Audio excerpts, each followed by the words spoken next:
asalaamu calaykum waraxmatullaahi wabarakaatu khiyaarta hawada nagala socotaa meel kastoo dunida ka joogtaan kusoo dhawaada waraysigan gaarka aanu la yeelan doono ambasador nicholas kay oo isagu markii ugu horreysay tv-ga universal stuudiyihiisa magaalada london nagu soo booqday waxaanu ka waraysan doonaa xaaladda guud ee soomaaliya iyo electionka weyn oo la rajeynayo iyo security-ga iyo weliba waxyaalo fara badan aanu jecelnahay inuu noogaga jawaabo haddii allaha awoodda la yidhaahdo. Ambassador Kay, welcome to Universal TV. Thank you very much for taking time to see us today. Thank you. Assalamu alaikum. Suwa wa naksan. Alaikum salam. And if I start the first question, recently your office and the Somali federal government signed an agreement. What was it about? There was a status of mission agreement signed, which is a normal treaty that governs the relations between a host government and a United Nations mission anywhere in the world, and that sets out our rights, privileges, responsibilities of both parties. It was a normal document. How come it hasn't been done before? Why not?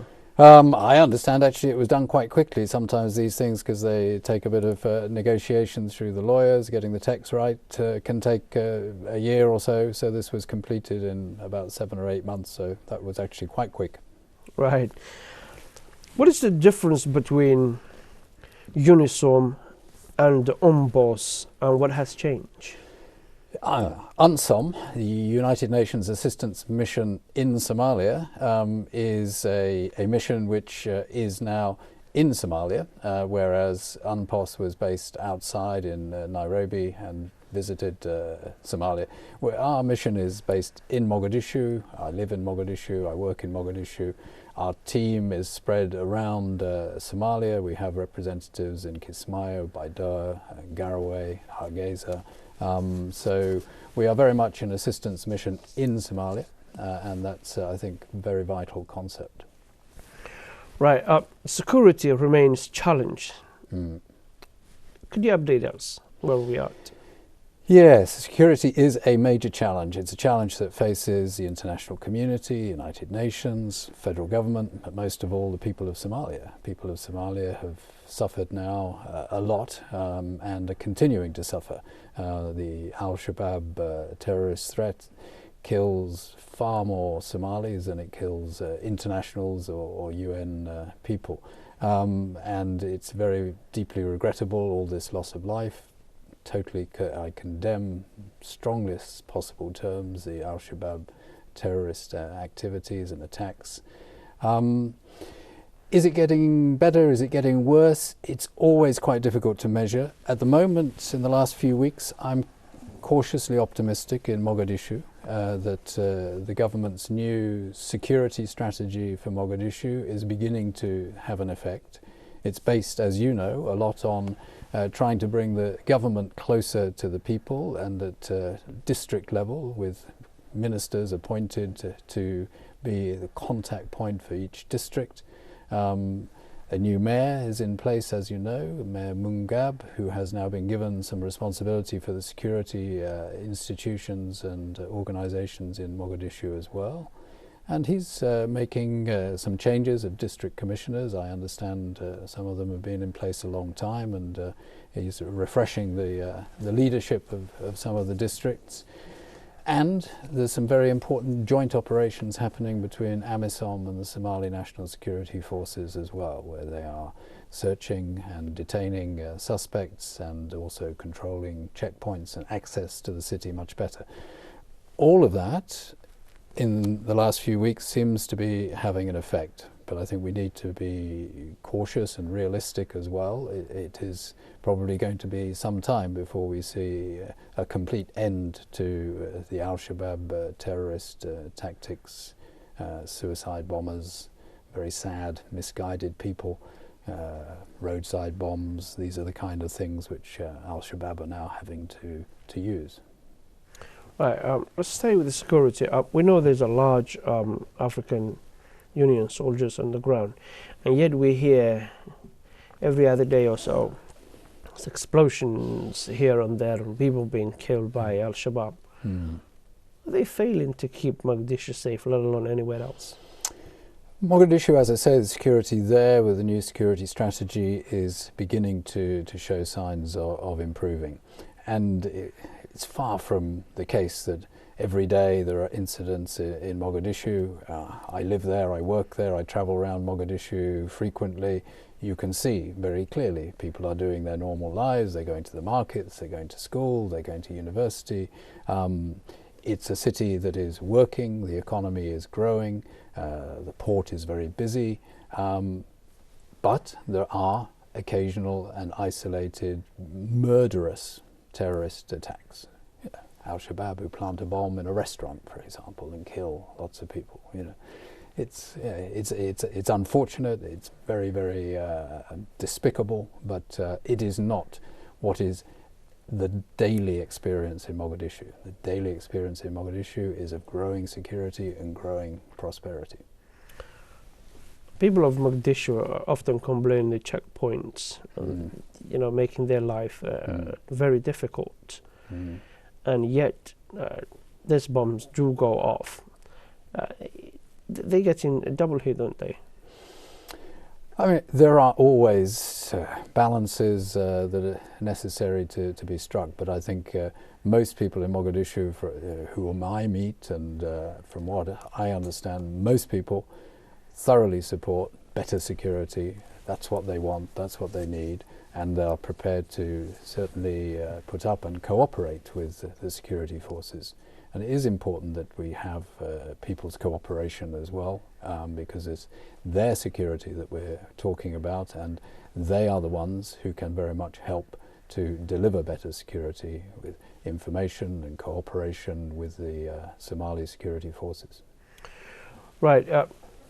Marge, your briefing to the Security Council, you mentioned the donor countries to come forward and help Somalia and give what they promise. Since then, did any country come forward? People are doing things. It's true that a lot of the international assistance is still finding it quite difficult, and it's not just the international donor assistance as well. Yesterday I was in Abu Dhabi meeting many senior Somali business people from Dubai, and discussing, why is there not foreign investment? Why is there not sort of private sector taking part in the economic reconstruction of the country? And they're facing very much some of the same challenges as the international donor community. It is security and insecurity that is a challenge. There is a lack of institutional capacity as well, which is a challenge. The government institutions and ministries are very weak after 23 years of failure. And there isn't much rule of law. So for investors as well as for donors, the absence of a strong judicial system, a strong system to protect people's investments, for proper public financial management, all of these are realities that constrain. That said, international donors, international partners are supporting, and the United Nations is supporting Somalia. People are now being educated. There's a big go-to-school program, several 100,000 children enrolled, new teachers recruited, schools opened across South Central, in Puntland, Somaliland. This is a big program. And of course, those people who need humanitarian assistance and relief are also receiving that. Every day, more than 1 million people are receiving food support and livelihood support from the United Nations. So there is a lot of support that's happening, but I hope as the state gets stronger, the institutions get stronger, public financial management gets better, and security improves, then Somalis will see more and more benefits. Often we hear the federal government and the regional states having difficulty paying the salary of the civil servant, police and so on. If the salary does not come from donor countries, then it's very difficult to maintain law and order, isn't it? Yeah, but that is one of the areas which is being addressed, and there's a special financing facility that was established by the Norwegian government but now contributed to by some other donors. The European Union has put some money in, and the salaries for civil servants are being paid through that mechanism, which goes through the central bank with proper checks, balances and transparency. Is a biometric system for identifying the civil servants to be paid. Security sector also receiving salaries in a similar way, and the government of Turkey has been very generous in funding, for example, the army salaries. Police also being funded, many of the donors, United Kingdom, Japan, very generous in that area. And so salaries are being paid. Occasionally there is some delay in the payment and bottlenecks, but on the whole it's a story of some success over the last year or so. Right.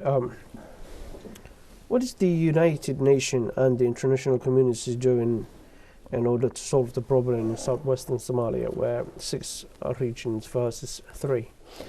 Yes, this is the situation there has been of concern to the United Nations and to other international friends of Somalia for a while now, and I've certainly issued statements on behalf of the United Nations about it.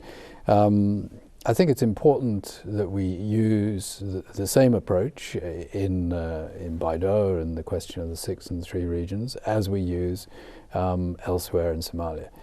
The federal government of Somalia is responsible for peace building and state building in Somalia. And the international community, the United Nations, I'm tasked by the Security Council to support the federal government's peace building and state building activities.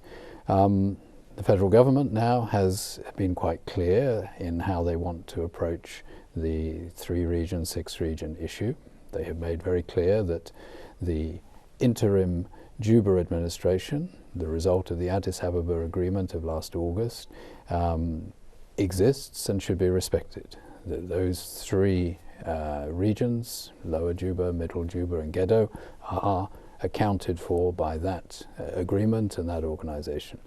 And therefore, the outcome of the current discussions in Baidoa, the outcome of that for the interim period should be a further 3 region, Lower Shabelle and Bai and Bakol.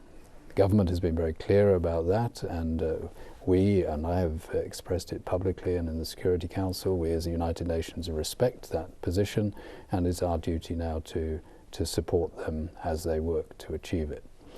Those who are pushing 6 regions, what is the reason that they want 6 regions when the government want 3 regions, including...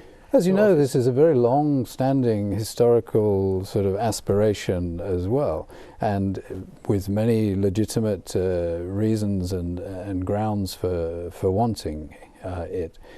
I think the government's approach, and which is one which certainly I support, is that what is important now is a process that is inclusive of those who are in favour of the 6 regions and those who are in favour of the 3 regions, who need to reconcile to some extent their differences through discussion, through dialogue, and start a new inclusive process which for an interim period would yield the 3 region outcome. I say interim because all of these arrangements are interim, because this is a provisional federal constitution which will be finalized in a final constitution subject to a referendum, possibly in 2015 or early 2016. And it's at that stage... before the election, sorry to cut you. Before the elections. Right. Before the election. It's at that stage that the federal member states will be sort of finally clear and informed. Which is why in the Juba interim administration it was specified in the agreement in Addis that this was for a 2-year period. So at the end of such a period, it's entirely possible that if the 3 regions decide to join with the other 3 regions, they could make 6 regions. If another 3 regions wanted to join, they could make 9 regions. All of it is possible. Nobody is, I believe, saying never any 6 regions. But at this stage, it goes 3 regions that exist in the interim Juba administration, and then a further 3 regions to be an interim administration separately. But it's very, very complicated, and I think it's very important that there is a process which allows people to sit together, hear each other's views, and to, as I say, take a fresh and inclusive approach to this problem. Right. You mentioned a Juba agreement in Addis Ababa. We Somalis have a long tradition of sitting under a tree and solving our problem under the tree. These days, many Somalis believe that Somali politicians has to run. They have to run to Addis Ababa, which some people call it the new Makkah for them. Why can't we not solve our problem in Somalia? Why do we have to go to Addis Ababa? This was a decision last August where Egad invited the parties to the dispute in Kismayo to a neutral venue to try to resolve those issues. I think that was recognizing that at the time Kismayo itself was a very contested place and a very difficult environment in which to have that discussion. Similarly, elsewhere in Somalia, because of the relationship between Kismayo and Mogadishu, it was quite hard to see it happening in Mogadishu at that time. So I think Egad, in those circumstances, chose the only sort of practical alternative. And I attended, at least it was present during those discussions in Addis Ababa, not in the room because this was an Egad process, but in the margins supporting. And I can assure you there were plenty of trees in Addis Ababa, and there was plenty of sitting under trees and discussing. And that was the approach that was taken by Egad to put the Somalis together and let them talk as if under a tree and resolve and come out with a solution. So I think, you know, my understanding is now Somalis, and particularly the Somali federal government, are very determined that any future sort of processes to do with discussing forming federal states, interim administrations, that those processes should happen in Somalia, and I think that's exactly right. And I think you know, Somalis should try to resolve their problems in Somalia. Absolutely.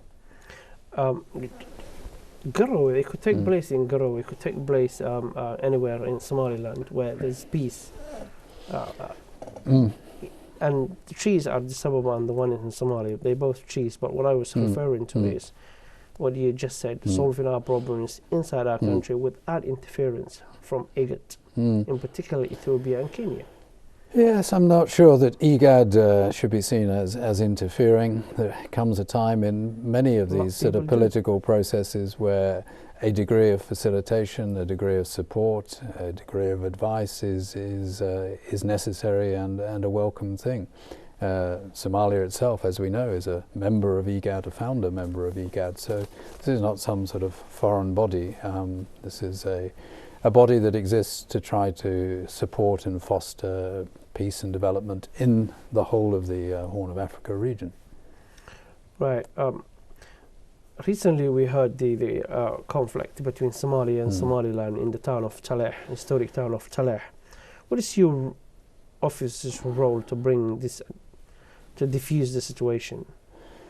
Yes, I was very concerned by this incident a few days ago where Somaliland forces entered Taleh, and they were there only for a brief period, but it provoked a lot of tension, and my role at the time was certainly to talk to both sides, Somaliland authorities and President Abdi Weli Gas in Puntland, and I was not alone in having such conversations, but to urge them really to restrain themselves, to avoid putting their forces in a position where there could be, even by accident, a military confrontation, because there is no military solution to the dispute that's long-standing over the status of these regions.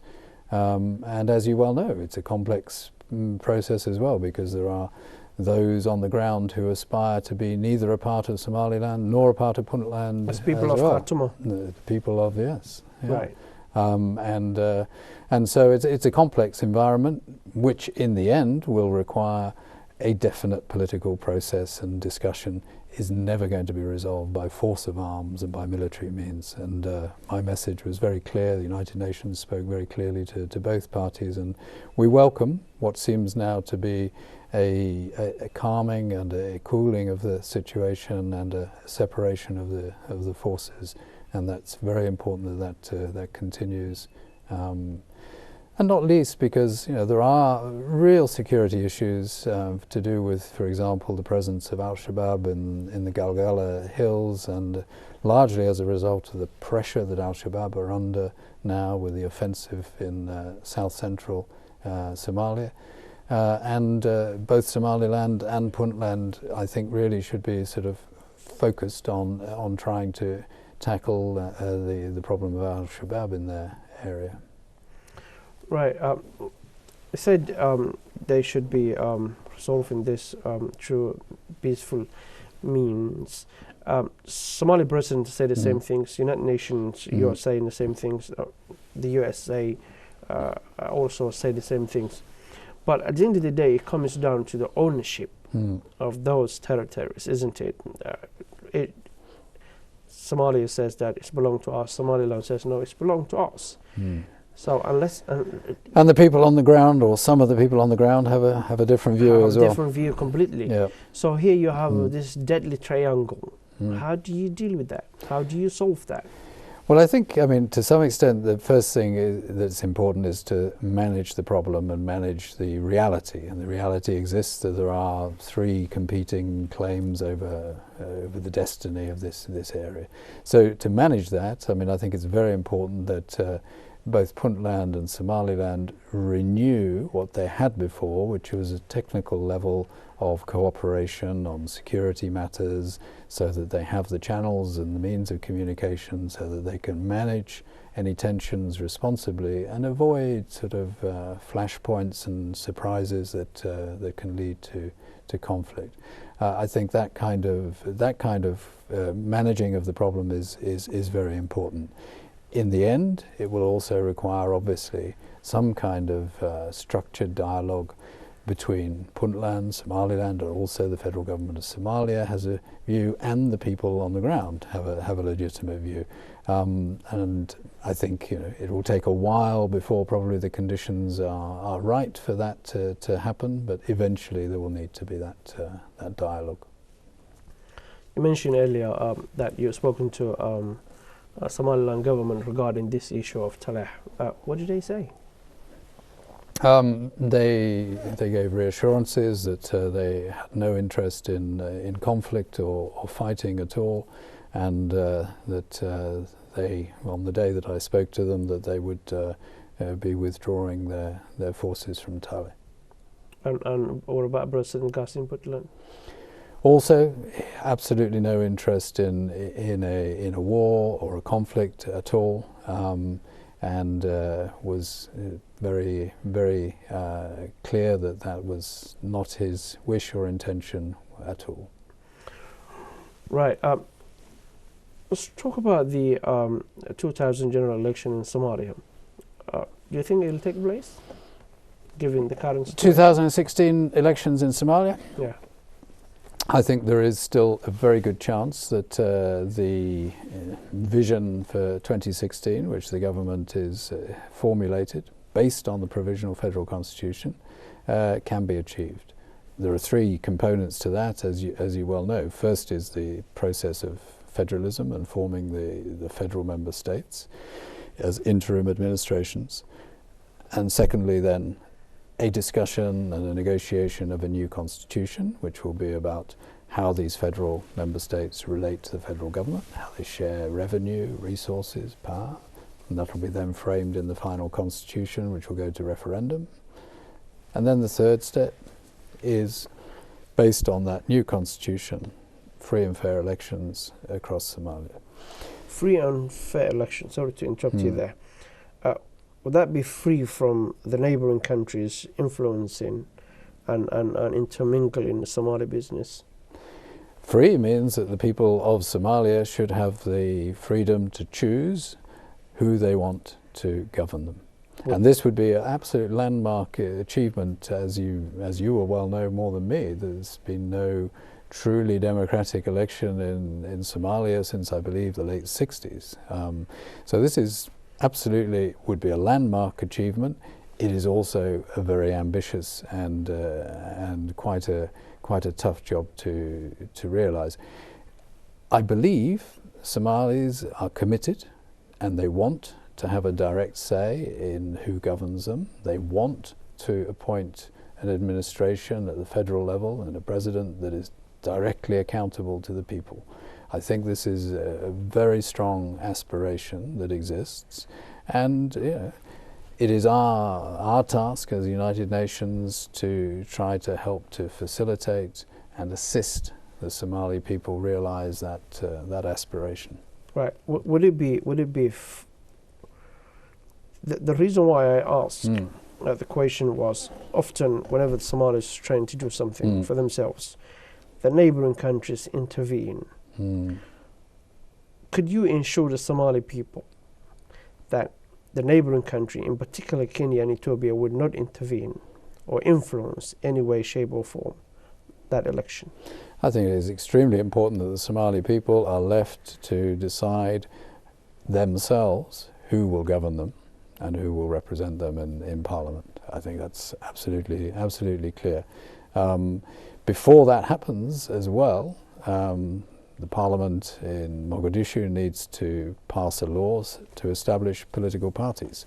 And this, I think, was going to be a huge transformation really in the political landscape in Somalia. Again, not without its challenges, because there have not been political parties in any sort of proper sense of the word now for decades. So this is going to be something new again for Somalis to adapt to and embrace. I think they will. It throws up a number of questions, of course, what sort of will be the rules and criteria for forming a political party?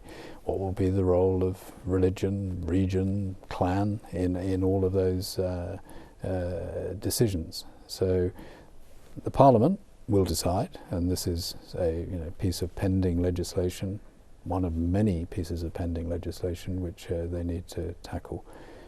And on the Parliament question, I mean, I really would like to underline that I hope that now the Parliament is back in session and has been for the last few weeks, that they will be able to get through some of the priority legislation which they really need to get through in this session in order to keep the whole process on track for federalism, constitutional and elections. There are some key bits of legislation which they need to pass, and I hope the Parliament will focus on that job in hand and not get distracted by other lesser political feuding and infighting issues. Somaliland wished to be independent from the rest of Somalia. That election, would it have any effect on that? Somaliland is coming up to its elections next year, as you know, in 2015. I think my understanding from speaking to most Somalis is that in the run-up to that election, the general expectation is that the current government in Somaliland and the other political actors there are likely probably to be focused on their own domestic political issues and probably not extremely open to engaging in the wider discussion of federalism in Somalia. But that's what I'm told by people who know Somalia and better than me and who are Somalis. So we'll see. I think it's an important step, the elections, and there are important issues at stake in Somaliland as well. The Somaliland people will be wanting to, again, choose a government that represents what they want to see, and deliver what they want to see delivered in terms of respect for human rights, basic services that people aspire to as well, rule of law, all the usual things which people wish to see, and they will judge their governments accordingly. Is the United Nations, in particular your office, planning to deploy a blue helmet United Nations peacekeeping forces in Somalia in the near future? This was looked at, has been looked at constantly by the Security Council over the last few years. The most recent was last September, when a joint African Union United Nations team visited Somalia, spent a lot of time on the ground assessing the situation and looking ahead. The conclusion of that joint review and visit was that a UN peacekeeping operation was not appropriate now, and unlikely to be appropriate for the next couple of years. I mean, most people looking at sort of 2016 as a potential watershed moment. But up until 2016, the African Union is doing a very important and very difficult job in terms of peace enforcement, and this is as you know, an offensive operation to help the federal government to re-establish its state authority across its land and to tackle the real threat posed by AlShabaab, and that for the moment the African Union is the right means for pursuing that. There was a report out claiming that Ugandan forces were training a member of AlShabaab in Jazeera ground. Could you collaborate with that? I saw those reports as well, and I've been also seeing the Ugandan UPDF spokesperson's comments on that as well, which seems to suggest that this was totally something that had been lost in translation, if you like, and that the training, from what I understand the spokesperson was saying, was for Shabab who had disarmed, demobilized, and were reintegrated, rehabilitated within the Somali forces. That's media reporting. I've been out of Somalia for the last few days, and I've just followed, probably like you, on Twitter and elsewhere, those statements. I find it very plausible what I've seen from Paddy and Kunda's statements in Kampala. The Ugandan UPDF, as you know, were the first African Union forces here. They have done an incredibly brave and professional job over the years. The security that's been achieved in Mogadishu and now elsewhere owes in large part to the sacrifices that the UPDF have been prepared to make, and still prepared to make to this day. They are resolute in their attempts to tackle and defeat AlShabaab, and I have no doubt that they will continue to do that job fully. Right. Many Somalis are not happy with neighboring countries, in particular Kenya and Ethiopia, joining Amazon. Clearly, many reports suggested the frontline countries should not be part of the peace process fighting AlShabaab, given the history between those countries, i.e. Somalia, Ethiopia in particular, and Kenya.